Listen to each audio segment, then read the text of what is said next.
Hey guys, so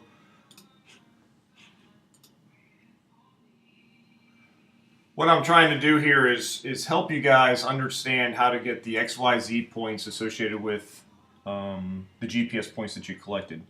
So the first thing I'm showing here is I logged into ArcGIS Online using my username and password. You can do this another way by going into ArcGIS, kind of in the second portion of the lab itself, or at the end. It tells you how to load ArcGIS through signing in in ArcMap. You can do that as well. This is just another way to get there. And once I get ArcGIS loaded, you proceed the same way. So by going to ArcGIS Online, I open up my Lab 5 map that has my points, lines, and polygons feature classes. I can open it in the map viewer here, and what I find when I open it in a map viewer is the coordinate systems. I don't have an easy way to change them. It's not simple.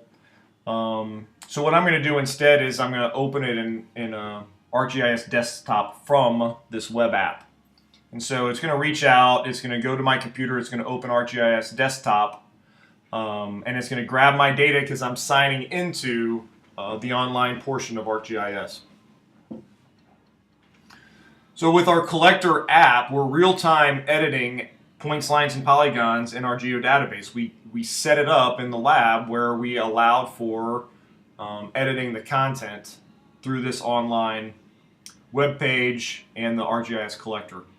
So by signing into ArcGIS desktop, we bring this up, the data is going to load, you're going to see the updated data from your data collect. In this particular case, I've only done a few points to demonstrate what I'm doing. You're going to have a lot more points, and you need to get the XY coordinates for a series of your single points, the point shapefile or feature class. So you can see the point here in the map.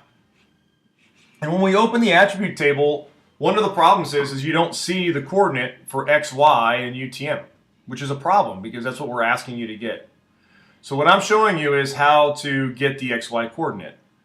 My initial instinct would be to go use the identify tool, which is up here, and then click on the point that I care about. In this case, benchmark Cannon's my point. So I get the identify button, I come down here, I click on the button itself, and it's going to give me my location. But that doesn't look like UTM to me. So you go up on the data frame, you right click, you go to properties, and we go up and we look at our coordinate system on what we're in, and you'll see that it's not UTM.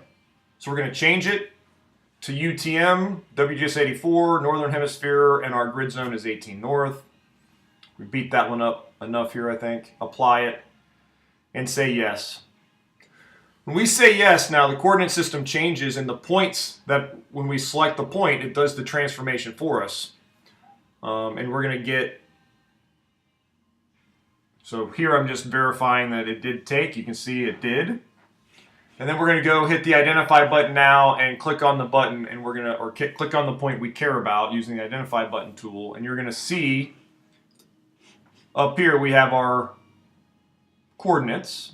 If you remember northings and eastings, northings in a UTM coordinates, we measure a long distance north-south and a much smaller distance east-west with that false easting that we talked about being 500,000. So this is our easting and our northing in UTM grid zone 18 north. That's how you're going to get your XY points associated with this lab to fill out the first table. You don't have to do it for points or for the lines and polygons, so you should be off to the races. Remember, zoom in to a large detail for each of your points so that when you hit the identify button, you're selecting the known point that you care about. You should have a description here, benchmark Cannon averaging on or averaging off. If you filled out the domain attributes and you selected it when you were doing the data collect, that'll help you know which one was which. And no, my nickname is not Willie or Willis. I'm just kind of playing around when I'm doing the data collect, guys. And that's pretty much step by step how to get the northings and eastings in UTM to compare to the known coordinates that we provided to you in the lab. I hope this helps.